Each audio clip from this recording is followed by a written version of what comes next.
আজকে রান্না হয়েছে গরম গরম ভাত, এখনো ভাপটা উপরে উঠছে। তো গরম গরম ভাত, এখানে আছে কাঁকরোল ভাজা আর একটা মিক্স সবজি,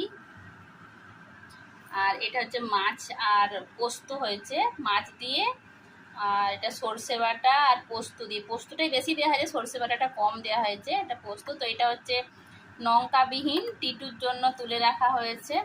যদিও এটা কাঁচা লঙ্কা দিয়ে বানানো হয়েছে, তো অল্প ঝাল ছিল, তো পরে আবার একটু বাড়িয়েছি। আমাদের বাড়ির সবারই জন্য বানানো হয়েছে। পোস্তটা খেতে আমার মেয়ে খুব পছন্দ করে, আর এটা একটু রস রস বানিয়েছি, ভাতে মেখে খেতেও এটা দুর্দান্ত লাগে। কাঁচা লঙ্কা দিয়ে বানানো হয়েছে, দেখতেও খুব সুন্দর হয়েছে। সঙ্গে আছে ল্যাংড়া আম, এটা এখন কাটিনি, পরে কাটবো।